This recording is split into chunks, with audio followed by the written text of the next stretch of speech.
Hello and welcome back to my channel. Today I'm going to be telling you everything that I read, listened to, and DNF'd in the month of August.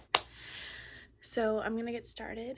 If you'd like to see more from me, go ahead and like and subscribe, and all of my socials will be in the description.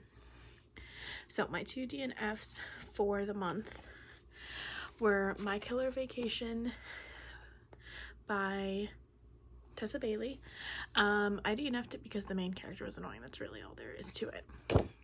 And then I also DNF'd The Jock by Tal Bauer, I want to say. Just I couldn't get into it, and I feel like we jumped into the sex way too soon. So yeah, both of those are DNFs, so they're not really rated because I didn't finish them. Then we are going to pop into everything I did read for the month. I had a really good reading month. So I'm gonna set this down before I drop it. And I'm just gonna go through the pile. But I listened to I'm Glad My Mom Died by Jeanette McCurdy. I did not read this because it is a memoir. I have my own opinions on the writing style, but I'm not going to voice those again because it is a memoir. It is someone's life story, and that's not appropriate to voice my opinions about. So I did listen to this. Then I also listened to The Soulmate by Sally Hepworth. This sucked. It was a 2-star for me. This book basically follows a couple that lives on like a cliff in Australia, and people commit suicide, and there was a woman that did end up committing suicide, but like the husband stops people from doing it. Like people that go up there, he tries to like talk them out of doing it, but he couldn't talk this one woman out, and it basically follows that. It sucked. Didn't know what was going on the entire time. Then I read The Rom-Com Agenda by Jane Denker. I rated this a 4-star. This follows Eli and Leah, and it's like small town. It's friends to lovers, healthy communication. I would check trigger warnings for death and grief, but I really loved this book. I made a playlist for it. That's how you know I really love a book. And I'm really excited to see what else this author writes. I gave this a 4-star. I would highly recommend. I did also listen to this one as well. I was really on my audio game kick this month. Then I also listened to The Perfect Marriage by Geneva Rose. Unpopular opinion, I loved this book. This was a 4-star for me. It follows Sarah and Adam, and basically Adam's mistress dies, and Sarah is a lawyer and she represents him. And I don't like surprises, so I looked up the spoiler, but I do think it was a really good plot twist. I would definitely recommend this book, in my opinion. I read Say You Swear by Megan Brandy. It took me a while to finish this book. It's a decent sized book. I was trying to find the audiobook anywhere I could because I felt like that might have helped me listen better. But I hated this book.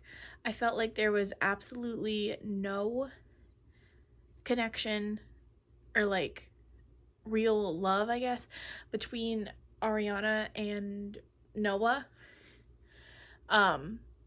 And just like I didn't like the storyline, I didn't like the plot twist, like, and it follows the like story of her in college, and like, but it breaks the cardinal rule of show not tell. So this was a 2-star for me, and I can't wait to get rid of this. I did not like it. Then I listened to The Island by Natasha Preston. Again, I didn't really know what was going on with this. It's like influencers go to an island. She's like a true crime influencer, and like people start dying. I listened to this too. I don't know if I was paying attention like not well, or if it just sucked. I want to say it just sucked. But I have read some of Natasha Preston's other books, and they've really been good books. Another one I read this month was really good, but this one just was not for me. At the beginning of the month, I read X's and O's by Amy Leah. This is the second book in the Influencer series by her. This follows Tara and Trevor, and it's roommates, it's friends, and I just really liked their relationship, and I feel like It was really healthy and so cute. I gave this a 4-star, I believe. I would recommend this. Then I read The X Talk by Rachel Lynn Solomon. I loved this book. I gave it a 4-star. It follows Shay and Dominic. And it's a little bit of an age gap. She's 29, he's 24, but like I just loved their relationship, and Dominic is such a great book boyfriend, or a great like male love interest. I loved this book. I love Rachel and Solomon. She writes such great romances, both young adult and new adult, so I would definitely recommend picking up something by her if you have not already. She kind of reminds me of Liz Painter a little bit, but this was so good. Then I read all 3 novellas of Ali Hazelwood's, which means I have read all of Ali Hazelwood's books. I rated the first one 4 stars, the second one 3 stars, and the last one 2 stars. It follows Under One Roof, Stuck With You, Below Zero. The first one is I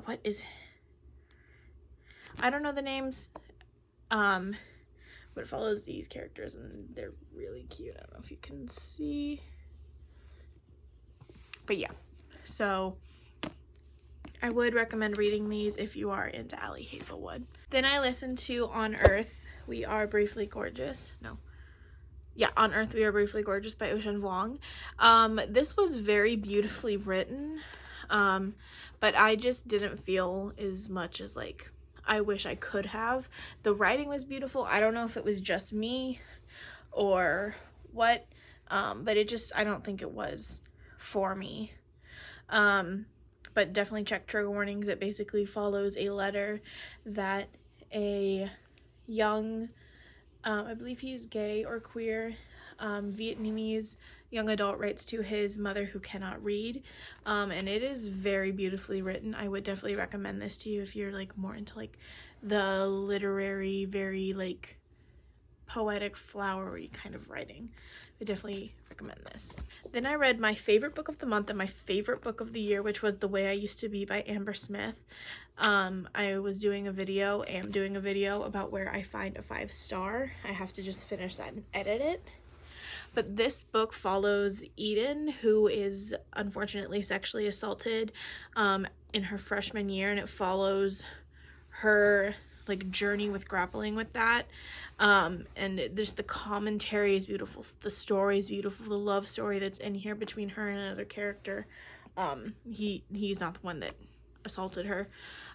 It's so beautifully told, and like it rips at my heartstrings. I'm so excited for the sequel. This was a 5-star. If you're going to read a book that I talked about, please let it be this one, but please check trigger warnings.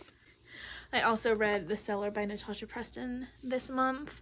I loved this book. This follows Summer. She is kidnapped by a depraved man, and it follows her point of view of being abducted and like in captivity, but it also follows her boyfriend and like him looking for her, and he's just like one of the sweetest male love interests I've ever seen. Their love is so pure and so adult and so mature, especially for a young adult novel. I would say that this is definitely darker than I thought it was going to be.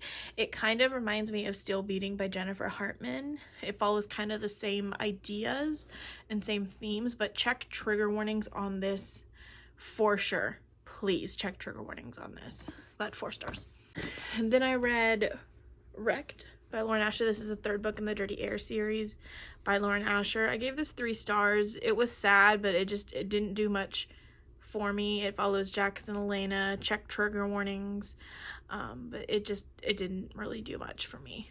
Then I read On the Fence by Casey West. Not like other girls. It's basically all I'm gonna say about this, but the romance was cute. 3 stars. Then I don't know what this book is about, honestly. 2 stars. It's Juniper and Thorn by Ava Reed. Then I also listened to Never Lie by Frida McFadden.